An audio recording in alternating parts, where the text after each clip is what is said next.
No Jornal da Globo News, a jornalista e colunista do Globo, Malu Gaspar, detalhou um esquema de corrupção envolvendo a ex-primeira-dama do Peru, Nadine Heredia. Segundo as investigações da polícia peruana, ela estaria ligada a um esquema de corrupção que envolvia contratos fraudulentos e lavagem de dinheiro. Durante o governo do seu marido, o ex-presidente Ollanta Humala. O escândalo levou à prisão de Humala, que foi detido sob acusações de corrupção, enquanto Nadine, por sua vez, se viu envolvida em uma série de investigações.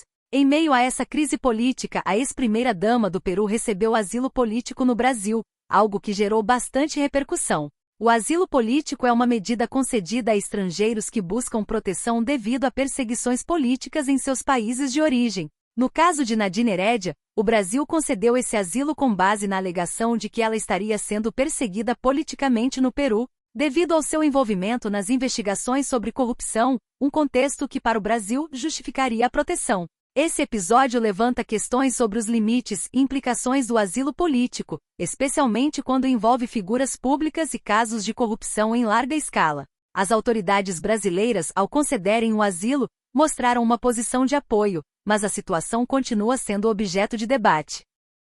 Você fez uma grande investigação sobre a Odebrecht, uma investigação que se tornou um livro chamado A Organização, que fala desde como a empreiteira se formou e como que o sucesso dela no decorrer dos anos se explica por esse esquema de pagamento de propina a políticos.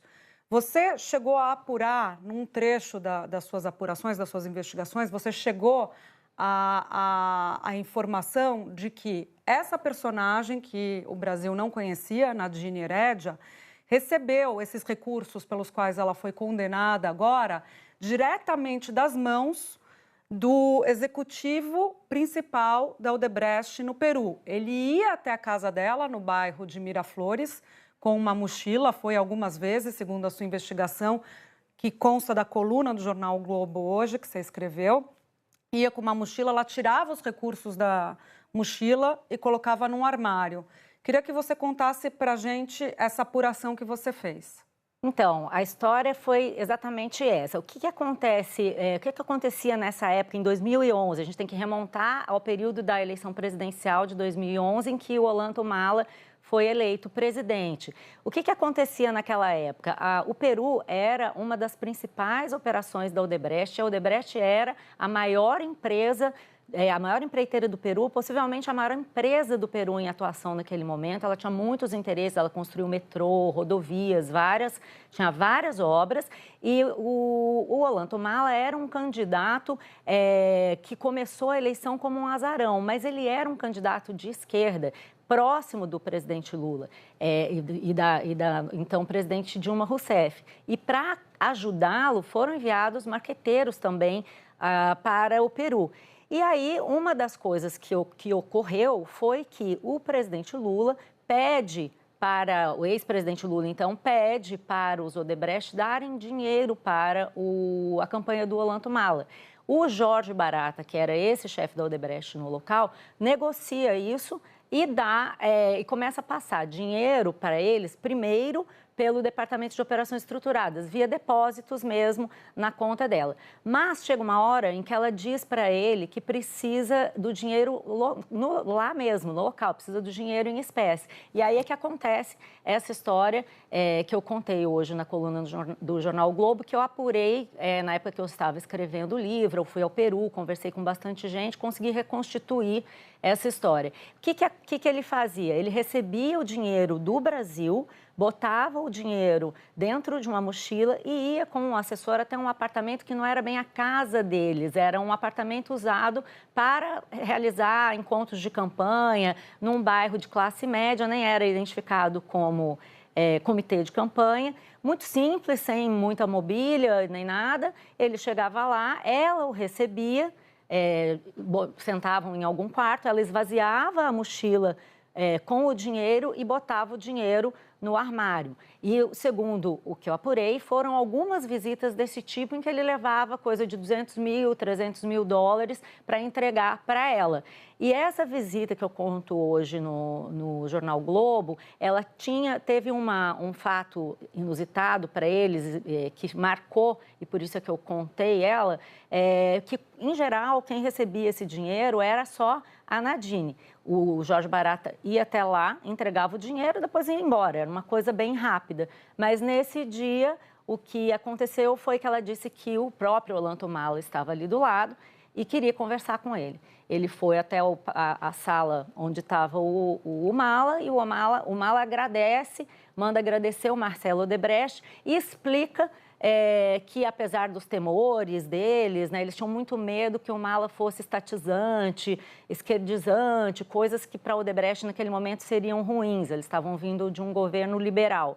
E aí ele explica, diz, olha, eu não vou estatizar nada, eu não vou ser radical, eu vou ser um moderado, eu vou continuar a liberalização econômica, e aí ele vai embora. E aquilo se repetiu algumas vezes, até que o Humala, que saiu do 4º lugar nas pesquisas, acaba ganhando a eleição. Não era o candidato preferido dos Odebrecht lá no Peru, mas acabou ganhando e com a ajuda dada a pedido do presidente Lula, na época ex-presidente, que foi negociada junto com o Antônio Palocci e junto com o Emílio Odebrecht. Isso foi também depois contado em vários depoimentos da delação do próprio Marcelo Odebrecht, da delação desse executivo, porque depois com a Lava Jato todos entraram no acordo de leniência da empresa. E também está muito bem documentado nos e-mails que foram apreendidos, nos registros do Departamento de Operações Estruturadas, e é por isso que ela foi condenada. Lá no Peru, a contribuição para a Caixa 2 de campanha é considerado lavagem de dinheiro. Não existe previsão de contribuição de empresas para a campanha eleitoral. Então, foi nesse contexto que ela foi condenada a 15 anos de prisão. E a história era assim, acho que é importante a gente contextualizar como tudo acontecia na época, porque com o tempo, né, Júlia, as coisas vão ficando esquecidas. Um fato de 2011 que apareceu numa delação no final de 2016 e que no Peru teve muito impacto, né? Essa investigação sobre a Odebrecht na Lava Jato, e é importante dizer que não era só a Odebrecht, várias empreiteiras atuavam no Peru e foram investigadas e tiveram crimes revelados. Essa operação levou à queda de presidentes, à prisão. O Alan Garcia, que era o presidente que estava antes do Humala, que também recebeu o dinheiro do Odebrecht, ele se suicidou quando estava na iminência de ser preso. E aí, só no Peru, a Odebrecht distribuiu 29 milhões de dólares, segundo o que a própria empresa confessou. Desse dinheiro, 3 milhões de dólares foram para a campanha do Ollanta Humala e é por isso que eles foram condenados aí nessa semana por lavagem de dinheiro a 15 anos de prisão. Eu queria entender, se o senhor pudesse explicar melhor o governo brasileiro nesse caso.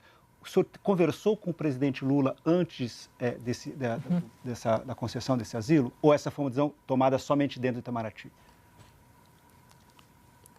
Bem, a concessão de asilo é uma questão diplomática que envolve convenções internacionais e a legislação brasileira. Eu comuniquei, sim, ao presidente Lula que estava sendo concedido o asilo diplomático, que estava absolutamente dentro das normas e dentro dos padrões estabelecidos na convenção e na legislação geral internacional, em todo o direito internacional. Então, eu comuniquei ao presidente que estava acontecendo isso. O ponto principal que os juristas se pegam é a discussão sobre a perseguição política. E aí cabe um paralelo no entendimento de integrantes do governo atual sobre perseguição política na Lava Jato, onde houve a condenação do atual presidente Lula. E aí esse argumento é o pano de fundo para a concessão do asilo diplomático no momento e agora o status de refugiada. Queria te ouvir sobre isso, porque Mauro Vieira não aborda essa questão. O que ele diz formalmente é que são questões humanitárias, né? Mas o pano de fundo é esse que eu te trago aqui. Existe essa discussão, né, sobre se será um asilo ou um refúgio, porque, na verdade, essa convenção que ele menciona, essa convenção que você mencionou, ela prevê o asilo político, é uma convenção da OEA em que se diz que você pode dar asilo político para eventuais pessoas que peçam, que tenham esse contexto, né? O crime político, ele é previsto. Agora, no refúgio, você pode falar em questão humanitária. Então, eu acho que é por aí que ele está querendo ir, porque eu acho que já existe uma clareza agora de que essa concessão desse asilo, abrigar a Nadine Heredia, tem um efeito político para o governo Lula que não é desprezível, né? A gente viu no começo do governo como as frases do Lula sobre a Venezuela, querendo relativizar a questão da democracia na Venezuela, pegaram mal para o governo. Então, eu imagino que seja o mesmo cálculo. Talvez não seja bom classificá-la como perseguida política nesse contexto, especialmente considerando que os crimes pelos quais ela foi condenada lá no Peru têm a ver com a Lava Jato. Tem uma conexão bastante grande, inclusive, com a discussão no Brasil sobre o presidente Lula. Então, eu acredito que haja um cálculo aí de tentar suavizar essa questão política, dirigindo a coisa para uma questão humanitária, né?